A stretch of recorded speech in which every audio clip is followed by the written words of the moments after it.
Welcome in, everybody, to another episode of Cap and Trade. This is episode 54.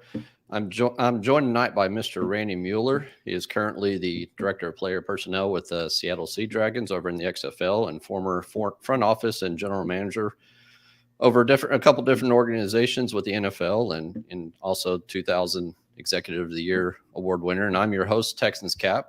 So if you've got any questions, comments, throw them up on the board. Make sure you hit like and subscribe. And with that, Mr. Mueller, Randy, how are you tonight, sir? I'm doing great. Easy on the mister. Randy will work just fine. I'm glad to be with you. I know we've corresponded a little bit in the past, but glad to join your show.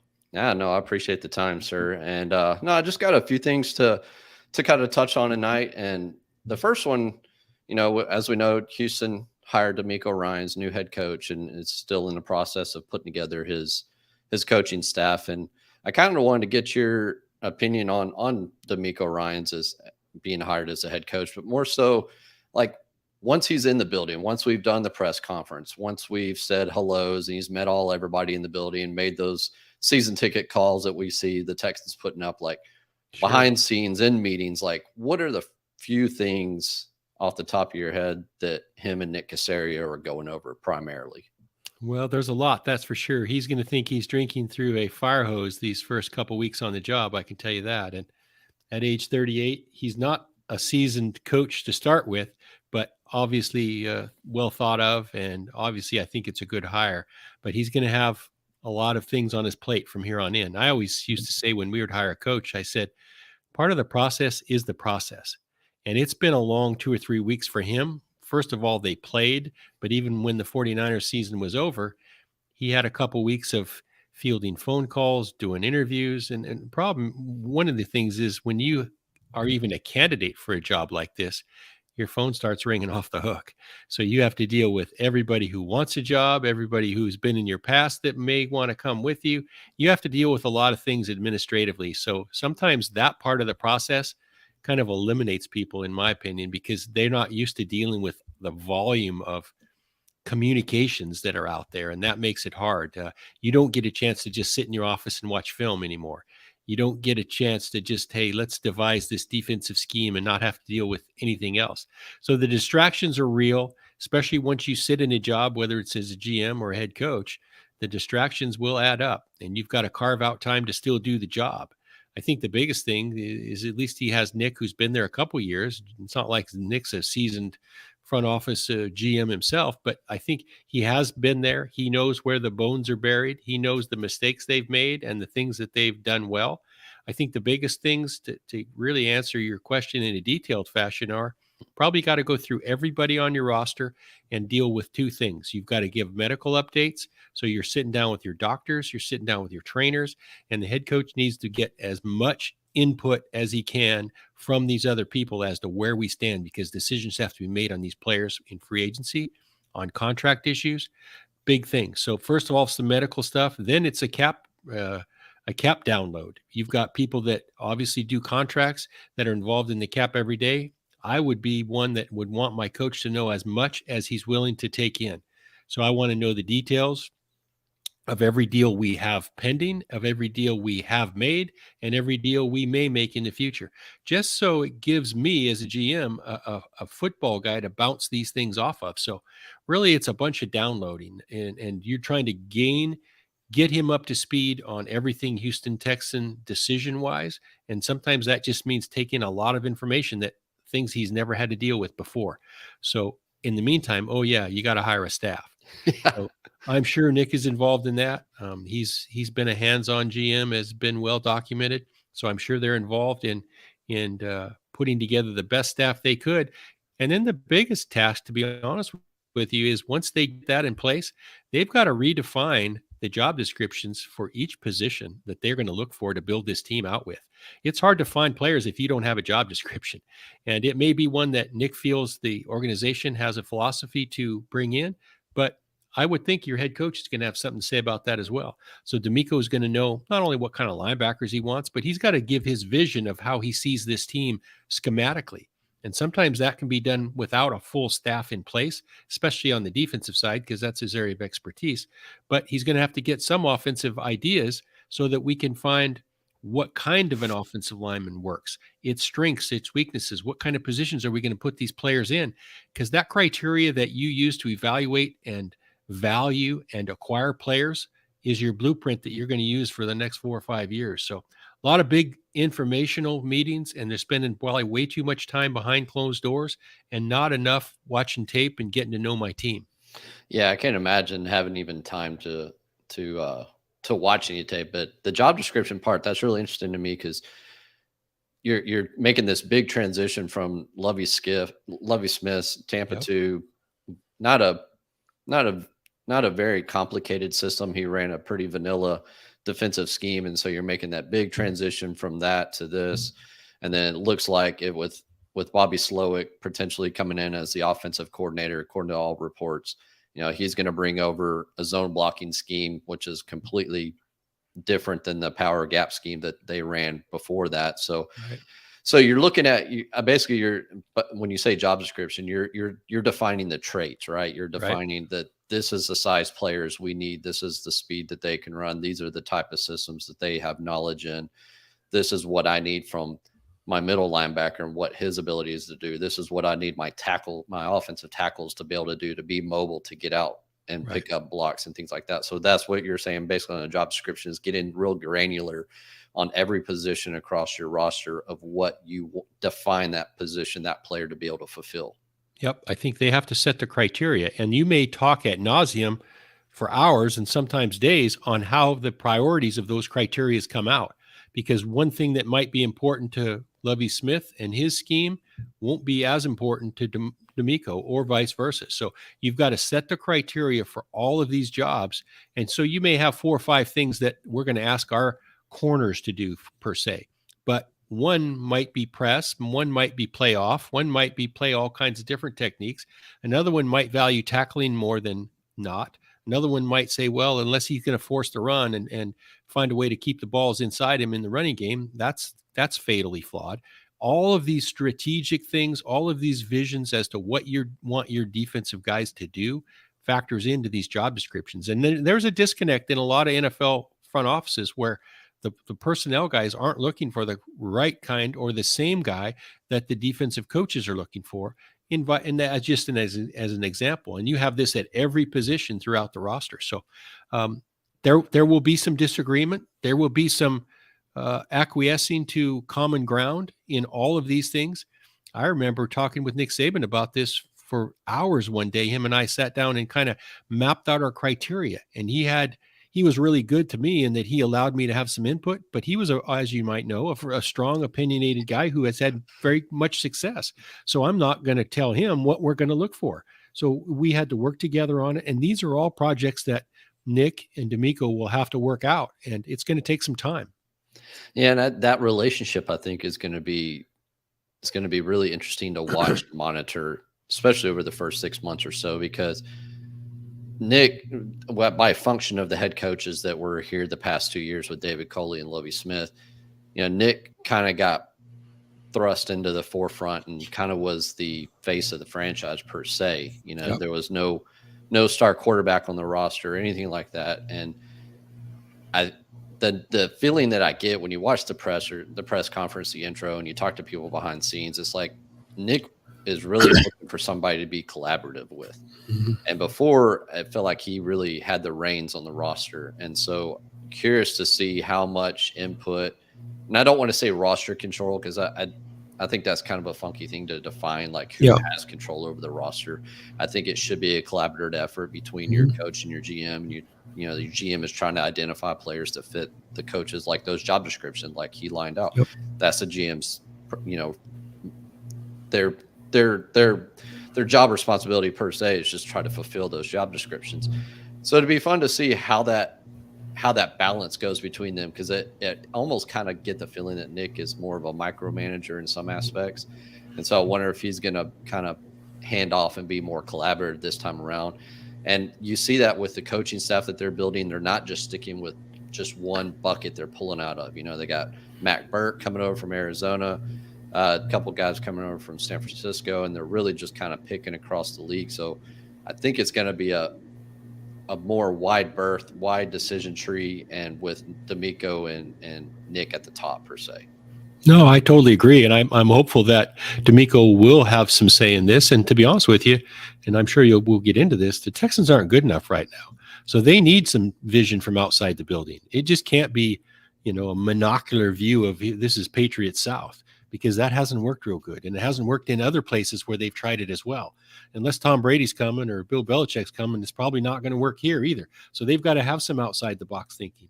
I almost think it would be helpful for a guy like Nick to have a set of evaluative eyes come from outside that New England way as well. Somebody that has developed players, somebody that's drafted players in a different system, in a different fashion. And I'm glad to hear that the coaching side is picking from all sides of the street. And I think that's good. I think none of us are smarter than all of us.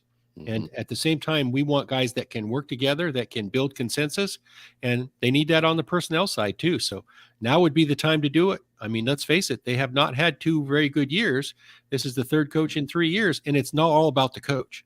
As you know, it's about players as well. And there's been people have slipped through the cracks there too. So they're probably not where they should be. You see teams get rebuilt in shorter than 3 years nowadays. It happens quickly. Yes. The league is set up to get from bad to good in a hurry. Regardless of what their Jets have done. Yeah, the Jets have done, seems like they've been on this rebuild for 5 years, and teams like that. That's crazy. These teams are rebuilt now in 1 or 2 years. Howie Roseman in Philly's been to 2 Super Bowls in the time the Jets have been on 1 rebuild. Yeah. So evaluations matter, valuations matter, and building consensus matters. So I just think you can get boxed in of this is the way I've come up. This is the way I do it. I'm not going to change anything. You better have some flexibility if things aren't going right. And I think the more input that somebody like Nick could get, somebody like Demeco has, is going to be good for the Texans franchise in the long haul.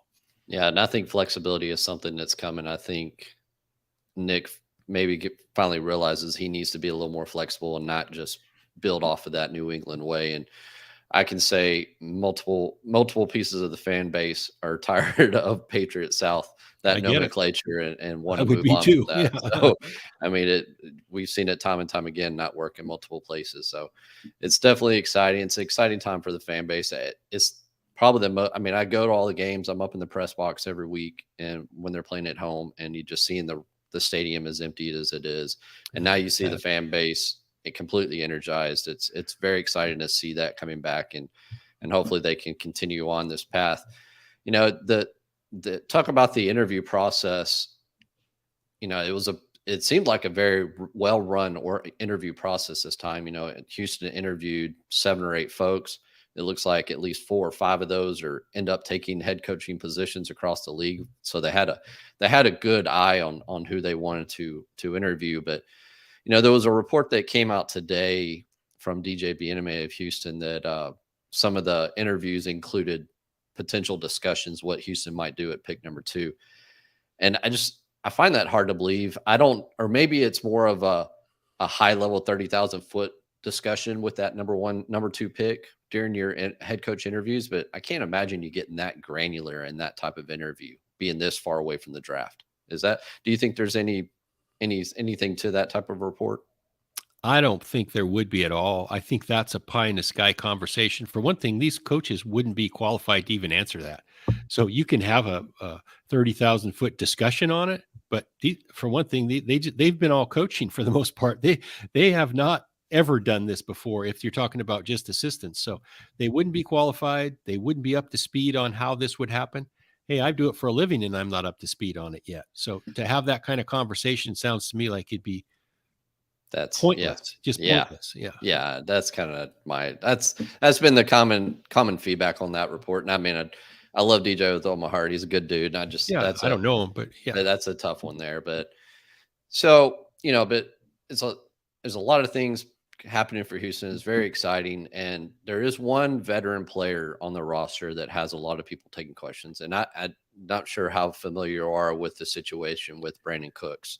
He's a wide receiver, number 1 wide receiver for Houston. He signed a 2-year or 3-year extension last offseason, has an $18 million salary guarantee this year, and had quite a bit of vocal discontent last year, leading up to the trade deadline. Houston and Dallas had the framework of a trade worked out, and it fell through at the last second. I'm not going to rehash why that happened, but it really kind of got Cooks on the wrong side. He thought he was headed out of town and ended up staying here. And then Jack Easterby was let go, whom he's very, very close with. And then he had additional comments of not wanting to be a part of a rebuild, not being happy here. What kind of, if Caserio wanted to try to trade him, whether it's, at the new league year or leading up to the draft, do you have any kind of thoughts on what kind of draft value a player like Cooks, who's probably a top 15, maybe top 20 wide receiver if you look at it from an overall perspective, but having that big $18 million fully guaranteed salary, what kind of trade value do you think he might have? I'll be honest with you. I think it's minimal. I really do. If you combine his cap numbers with his actions, especially the last year, you're already talking about a guy that's been traded 3 times. How many? Yep. Maybe 4. I don't know. So these other organizations have said pump the brakes as well. How he got to where he is now is really not up for debate. He's attached with an $18 million cap number, like you said. Not going to be a lot of teams willing to dole out much to take a receiver in this day and age for that kind of money. That seems like an awfully high number. The other thing is, you probably, if we were Demeco Ryans, want to sit down and have a conversation with him and really figure out, does he want to be part of the solution, or do we need to move on? Because as Mike Tomlin said a year or so ago, we want volunteers, not hostages. Yeah. And so if he feels like he's a hostage here, we're going to move on. I can promise you that. He's not good enough to keep as a hostage if we're rebuilding at this point. So whatever has happened, but it's really a new sheriff in town now, and he's going to have to say he's in or out. And I can understand the fan base not wanting to hear any more about it. And like I say, for a guy that's been traded already a bunch of times, I don't know. He has the guaranteed money, so maybe he can pick and choose and rework it with somebody else. But I don't think the Texans will get a bunch back for him. If I'm him and they give me permission to go seek a trade, why would I? It's kind of like what happened with Derek Carr with the Raiders. Why am I going to go to a team and redo my deal and then have them give a big pick to the Texans? Mm-hmm. He's not going to do that. He's not going to do the Texans any favors, nor would I want to give up a big chip that my new team is going to have to add more to it. That's why I never thought Derek Carr would ever get traded, because he has no trade clause. He can control the outcome of it. Yep. He's not going to go to the Saints or somebody like that and say, hey, give up a second-round pick for me. Why would he do that? He's going to be a free agent. I think if Brandin Cooks played his cards right, if he wants to be a free agent, that's what he'll get. I don't think they're going to hold this kid hostage. It just doesn't make sense. Not being where you're 3-13 and really your future is in doubt. Why would you want to add to it to a disgruntled player if that's truly how he feels? Yeah, hopefully, I think, like you said, step one is just get him back to the table with with the staff, and just start fresh per se, and see if it's ask him the question, are you in or out? And if you're in, we need you to be all the way in and not change midway through the season or anything like that. And I think it's worth exploring that option because he's still a productive player. He's still going to be a productive player. The free agency class with wide receivers is pretty bleak. Drafting wide receivers, there's not really any major game changers that would come in year one. They're all more players that would take a little bit of time to develop. So given the lack of depth in the current wide receiver room, I think it's a very strong conversation to be had to see if he's willing to be able to be all in and be a part of this team going forward. But you mentioned Derek Carr, and I did want to talk about that a little bit. And, I think majority of people had the same opinion you had, that there's no way he gets traded. I didn't see anybody willing to take on that contract at that value, making $116 million over the next 3 years, regardless of what guarantee was going to kick in. And I'm very curious to see what his market value is going to be in terms of a contract now that he's going to have potentially 2 or 3 or however many teams bidding on him. But do you think it was the right decision for him to just utilize the no trade clause and push for the release, and that way he can pick and choose where he wants to go? 100%. I don't think he had any choice. And again, why would he reward the Raiders by agreeing to a trade where the new team was going to give up a chip that they could use to get better themselves? So the dynamics of the deal were never there for me. The no trade clause is value, right? And if nothing else, this should be a lesson around the league that when you start giving out no trade clauses, you hurt your value. So they could not trade him because of that. I think it hurts value every time this comes up. And people just throw around a no trade clause sometimes thinking that they'll never use it. Don't worry about it.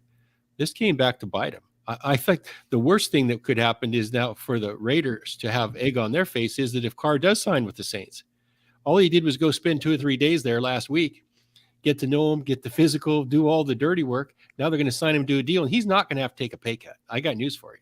He's going to have 2 or 3 teams that are willing to pay him. He'll get his money. And then he just walks into their building, and thanks for the Raiders for giving me a 3-day head start on my new home. So that's the worst case scenario if you're a Raider fan, but it's good for I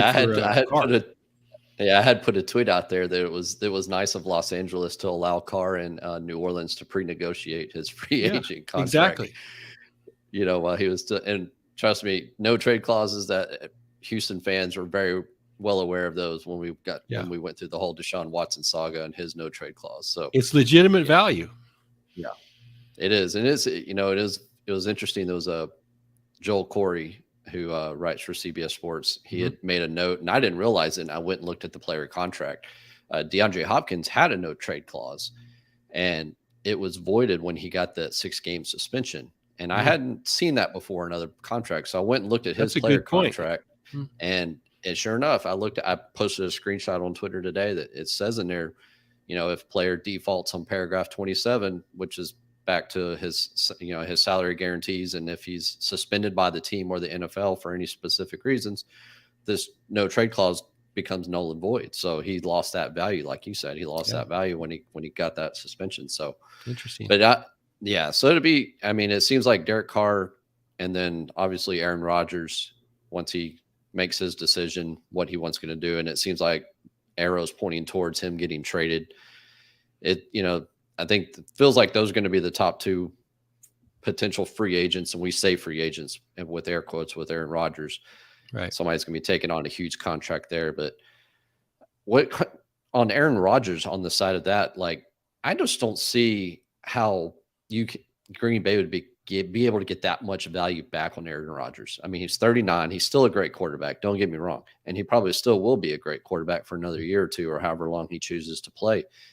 But when you're taking on a contract especially it's got that amount of money, year one, $60 million due this year in cash, and that's not the cap number to be confused with. But it doesn't seem like, I know a lot of people just were like, oh yeah, he'll get multiple first-round picks. I don't see that happening. I see that as more of, you might get a second rounder, maybe a future first rounder, or maybe it's a second with conditions tied to it that if he plays another year, then it transfers into a 1 or whatever you can build around it. I just don't see Aaron Rodgers' value being that high as some people think it is. It will be hard to value him because of just what you said. How long are you getting the guy for? Is he going to commit to playing another 2 or 3 years? If he's only going to play 1 year, they're not going to get a first-round pick for him. I think you're right. It's going to have to be very inventive. They're going to get a second-round pick that becomes a first and maybe a third on the backside, or they're going to have some flexibility with regard to what the compensative package is. And again, you got to throw in the fact that why would Aaron Rodgers want the team he's going with to give up a whole bunch as well? So when he says, I'm going to play for 1 more year, then the Packers get less, and then he goes somewhere and plays for 2 or 3 more years. So you're exactly right. It will be a conditional trade based on the amount of time, unless Aaron Rodgers is going to come clean, and I don't see that happening. He dependent on the amount of time he says he's going to play. So that's the thing we don't know, and I guess we'd all like to have 4 days in a dark room to figure it out, but I don't know. I would want to spend that much time in a dark room. That's the oddest thing I've ever heard of the whole thing right there, is he's going to go on some dark retreat for 4 days, but we shouldn't be surprised. Aaron has kept this all. And I've said from day one, he's trolled us all for about 2 years now. And we can't wait for McAfee show every Tuesday to find out the next chapter. Yep. No, definitely. I got one question here before we transition over to a different topic. I had a question on, Randy's thoughts on front office evaluation on how they evaluate strength and conditioning department and their performance. I don't know if you have any. It's a great question. It's sometimes the most important hire of a new staff. I think it's really important to, one, get the best communicator you can, because when you think about it, this is a coaching position, much like a special teams coach, that has range over your whole roster. He deals with every position, every person, and whether it's a guy or a gal, they've got to be a really good communicator. So yes, they have to have their beliefs in how to develop players and how to get our guys stronger and more fit and all that. But if they're a bad communicator, that's going to be a struggle, because they've got to appeal and sell their program to all walks in that locker room, and that's a really hard thing to do. So that's why you see a lot of these coaches fall back with people that they really know. And I can actually make sense of that, because they got to find the best communicators they can. They've got to deal with offensive linemen. They've got to deal with receivers, DBs, got to deal with a quarterback. And all of these personalities are completely different, much like a special teams coach. So other than the head coach, the special teams coach and the strength and conditioning coach deal with everybody. The other position coaches can get away with just dealing with their room. Their room is the entire building when you talk about strength and conditioning. So I think a lot of times you have to go through the same type of criteria as you would for a coach at a position, but you've got to really do your homework and find out who has developed players.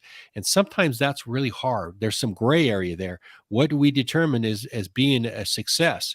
How can they be viewed in their prior jobs as being successful? And again, I'm a believer in this. Set the criteria, figure out how we're going to measure that success, and then do the research to figure it out.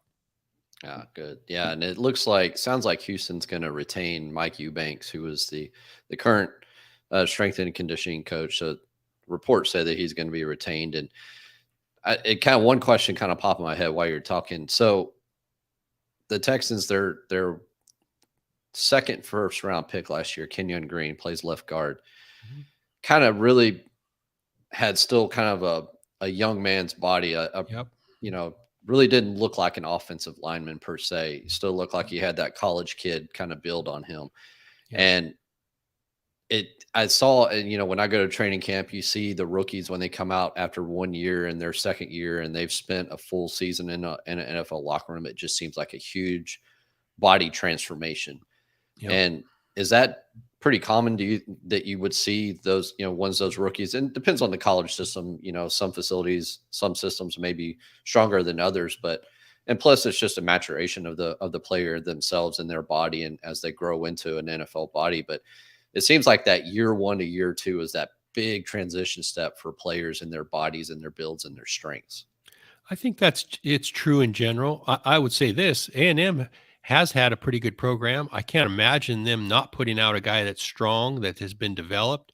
So I agree with you, though. And when I saw Green coming out, I thought, wow, this guy's he doesn't look the part. His body needed to be firmed up. He had a lot of work to do. But you're right. Sometimes it takes the maturity. Your body's mature, especially when you're 22, 23 years old.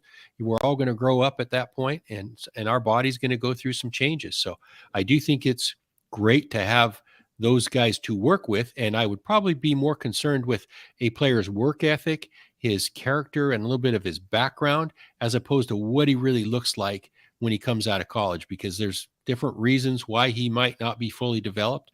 But I think you're right on to something in that first couple years in the league really can make or break an offensive lineman, a defensive lineman, somebody like that, where they've got to be big, strong, powerful, and fit. Yep. No, it is. I think like the biggest transformation I saw last year was Nico Collins, a wide receiver. Mm-hmm. When he came out during OTAs and we finally got to see him after 1 year in the league, man, it just was the chopstick legs were gone. Good looking kid, wasn't he? Yeah. He looked like somebody carved him out and ready to go. And it was interesting to see. And so we'll kind of see if that maybe Kenyon Green can make that kind of transition. So, but yeah, if you got any questions or comments, folks that are watching, listening in, throw them up on the board. We'll try to get to what we can with Mr. Randy tonight. And as always, you're listening and watching the Cap and Trade Show. I'm your host at TexansCap, and make sure you like and subscribe to the show.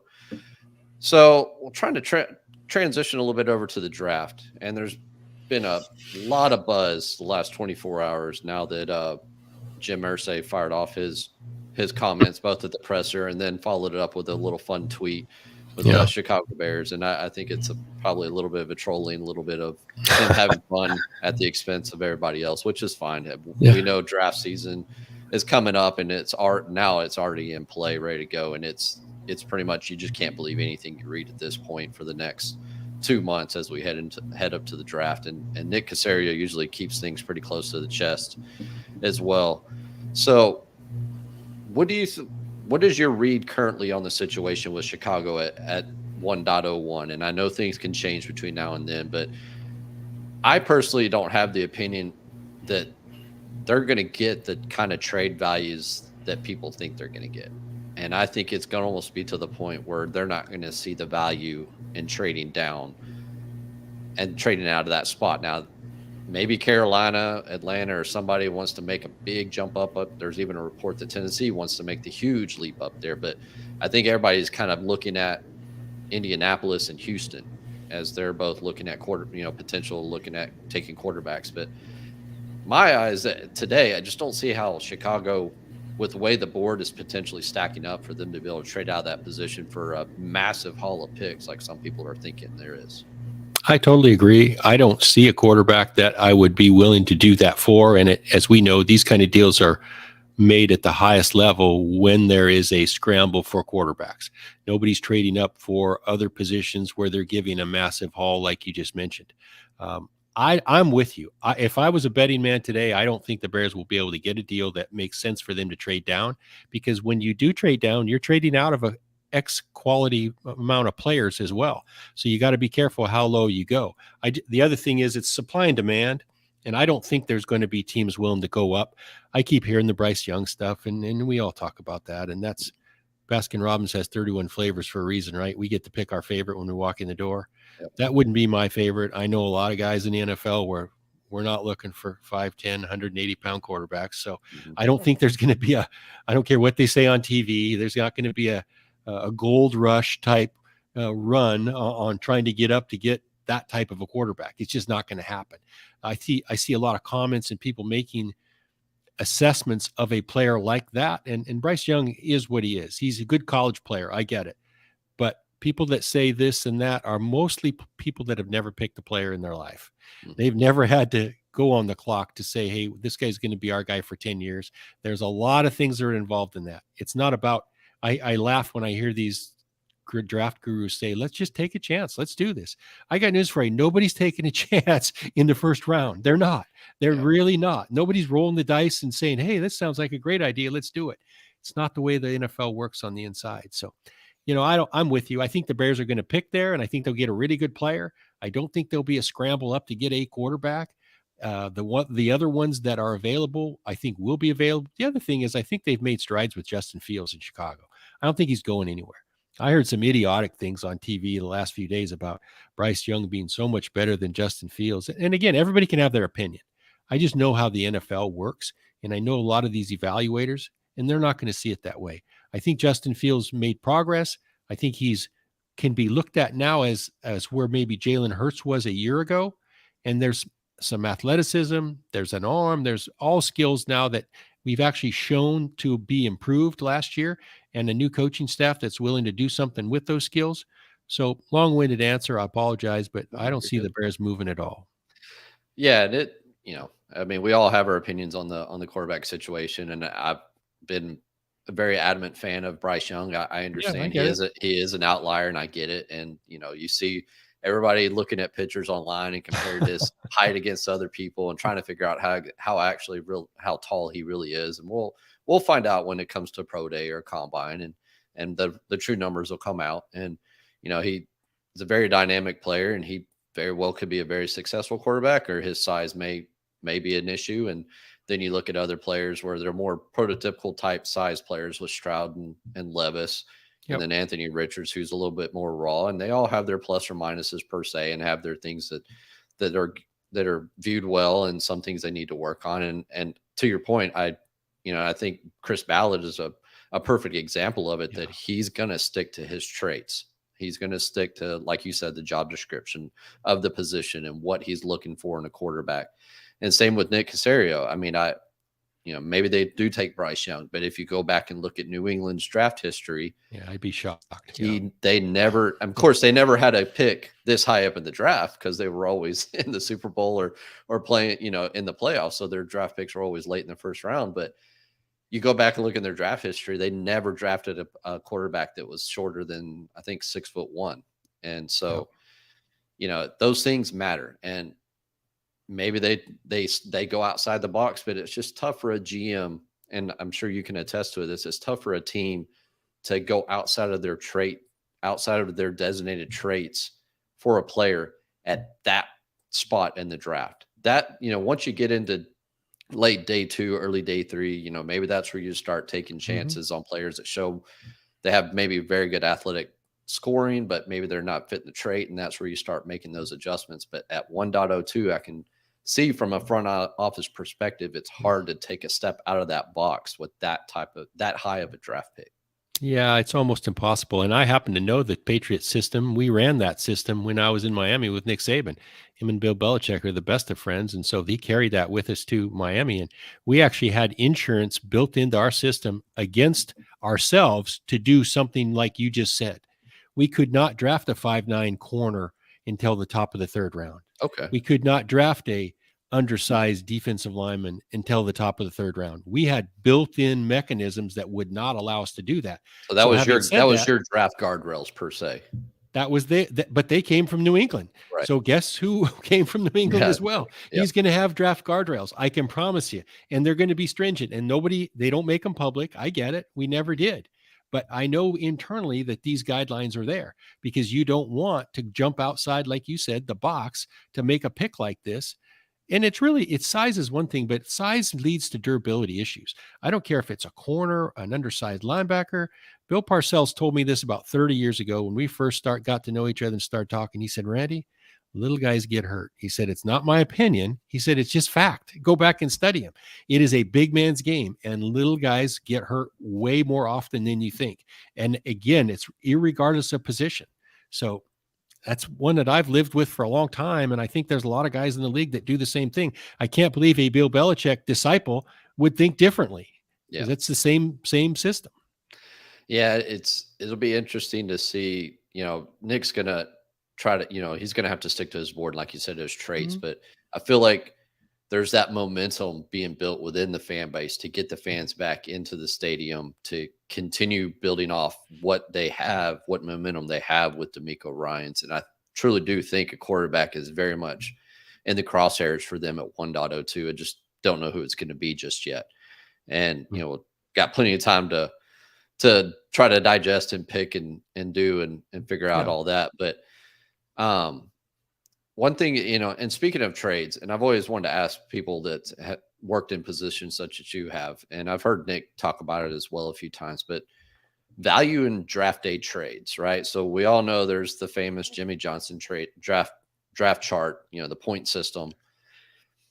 And I've, from my understanding, each team probably has their own custom point system per se, but they maybe use the Jimmy Johnson card when they're just talking back and forth between GM on draft day. Say, I'm going to, I can give you this and this and this, 320 points worth.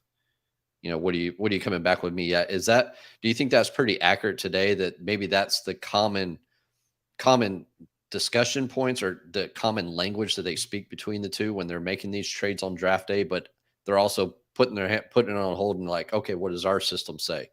What are we getting out of this on trade value versus what? Because I've seen them all. I've got a spreadsheet. I think I'm up to like 10 different point systems from various different sources. So can you speak to that a little bit? Yeah. I mean, we're in the world of analytics, right? I mean, everybody wants to assign numbers to everything in the world, whether it's objective or subjective. We subject our systems to analysis by trying to make it objective. And it's a lot of times it's not. I've seen all these trade values. I think it is used for the most part to start the discussion, to get you in the ballpark so that somebody doesn't get embarrassed. So I think it's like trading with training wheels, right? It's like you're a training wheels GM if that's what you're going to use the whole time, because really what it comes down to is supply and demand. If I have two teams that want to go up and get something that I have, I stand a better chance of making a deal than if it's just one. And the same thing if I'm backing out of a place. So going up, going down, it's dictated by supply and demand. If I'm the only one going up, and I've been that guy many times in my career, And if I'm the only guy, I'm going to get a pretty good deal because there's 4 teams that want to trade down. Guess what? I have a good chance of making a pretty good deal with one of those 4 teams if no one else is going up. So I do think the trade charts, and you're right, they're different and dependent on what team you have, but it keeps teams on the rails, but it doesn't make any deals. Now, there are some teams that adhere strictly to that trade chart and won't make a deal. Those guys would drive me crazy because they'll never make a deal, outside of, you talk about having stringent guidelines. They won't make a deal outside those guidelines. So I wouldn't even call those guys.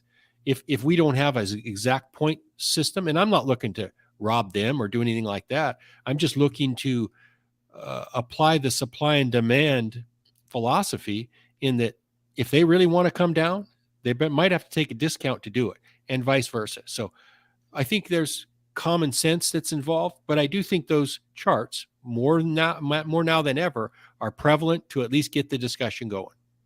Yeah, that makes sense. And it seems like as of late, looking at the past 2 or 3 years, if you're going to trade with Howie Roseman, you're probably going to lose. It seems like he seems to come out on the positive side. But to your point, I agree. I don't think teams are looking to try to rob another team or try to really work them over. Some are, trust me, some are. Well, fair. And I think it's more so like just trying to get the best value for their organization and work with somebody that, let's try to find a happy medium here that something works for both of us, while maybe not trying to win the trade, but I'm trying to extract the most value for my organization, most value for this potential situation, I guess would kind of be my read of the situation. But I'm sure there are probably some behind closed doors, but like, I need to get over on this guy a little bit. Maybe they got a little history. Maybe they got, just who knows, but I can't imagine. I just would love to be a fly on the wall sometime, one day in my life, whether it's in the draft room or during a contract negotiation, anything like that. It'd always be very fascinating to me to see and listen to. I always took it as sometimes some teams are not as confident. So they really hide behind those trade charts. They're not as confident in their evaluations, and they're surely not confident that they're not going to get criticized from the outside. So those are the teams that sometimes adhere or don't make a deal at all. I wasn't really ever one of those that was afraid to take a little criticism. If it was the best thing for us, I'm going to do it. And if it didn't work out exactly like the trade chart, either good or bad, it didn't stop me from making a deal. I didn't care if I was going to get criticized because we were 12 points short when we traded up in the 5th round. It just didn't make sense to me. Here's what I want. I want the player, and I want to make that happen. So I'm going to go up even if I'm given a little too much. That's how I felt about it. So I went a lot with my gut as well.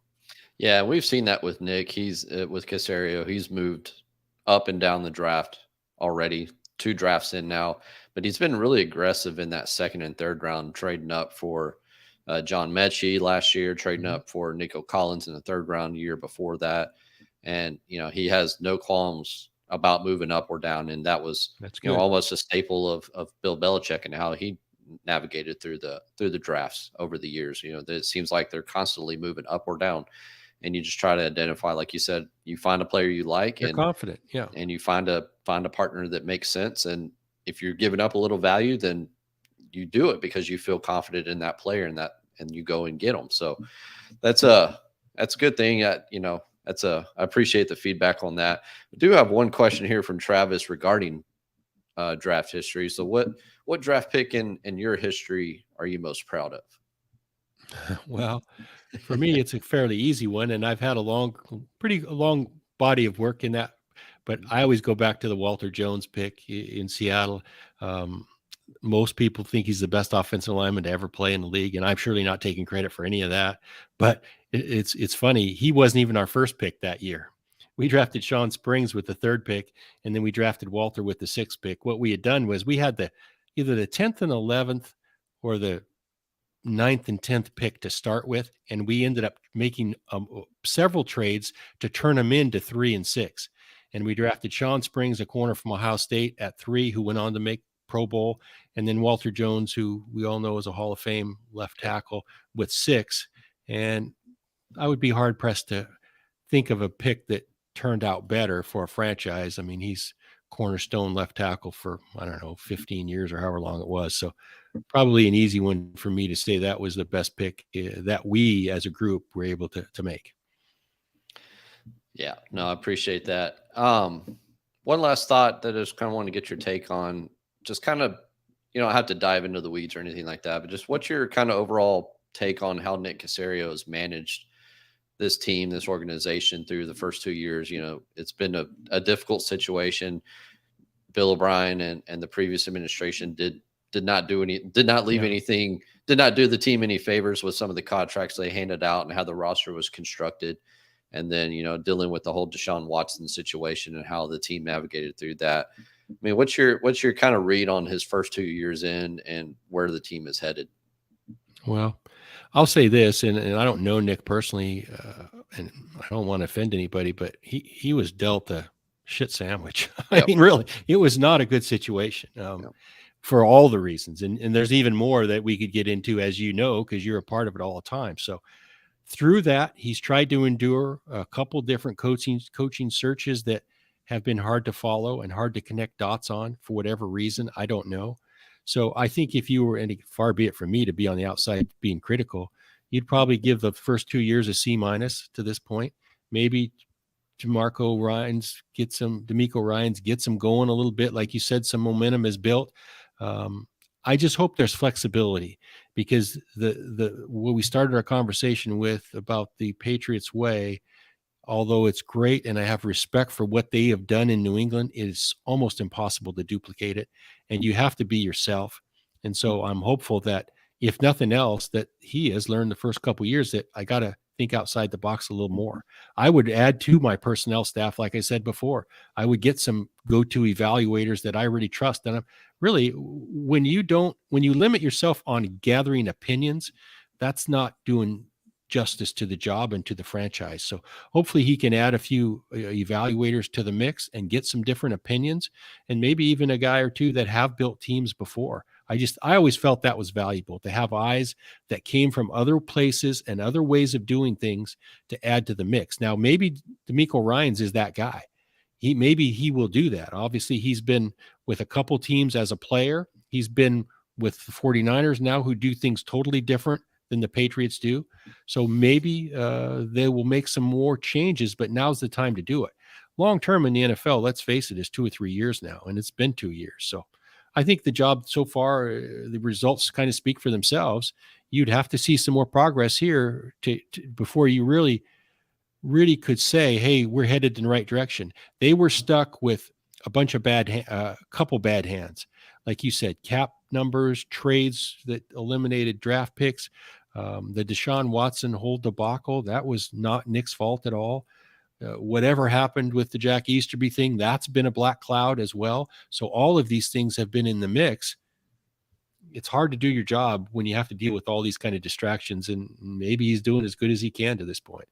Yeah, I feel like that you're starting to see a little light at the end of the tunnel. And they won 2 out of 3. They got a little momentum going, and we'll see. Yeah, I think with the new coach hire, because this is, like I said, this was by far and ahead the number one choice across the majority of the fan base, with Demeco Ryans coming in. And so, hopefully the momentum continues on, and this team can start finding a little bit of success and get the fan base re-energized. And I'm just really looking forward to showing up at the game day and looking down and seeing actual Texan jerseys and not nothing, the opposing team's jerseys filling up the stadium. So let me just say one word on that. And I know what you're saying, because a few of our fans, maybe they remember the Houston Roughnecks. Well, I built that team, and so I spent some time in Houston. The fans are unbelievable in Houston. It is a great, passionate football base, and I would love that, hopefully, what you're saying to come true, because they need it. They deserve it. They need it. And there's no reason they can't have a great franchise that they're all proud of. So I'm with you. I hate seeing those empty seats. Maybe this hire of this coach can get them headed in the right direction. Yeah. So it looks like for you, you got the season starting up this coming weekend, right? Yep. We're in midweek for preparing for our first game against DC on ESPN on Sunday night, and up in Washington, D.C. So I'm looking forward to that. And we've got a good group in Seattle now, so we're anxious to get going. Jim Haslett's my coach, and as many Houston people know, June Jones is our offensive coordinator. He was head coach of the Roughnecks. So we've kind of got the band back together again, and I kind of like our team, and we'll see how it shakes out.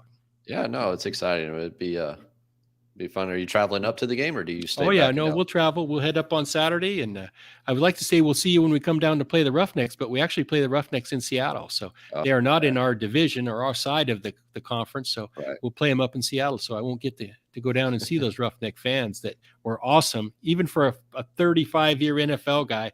I enjoyed that environment that we had going at Houston Stadium on campus. There, it was fun. Yeah.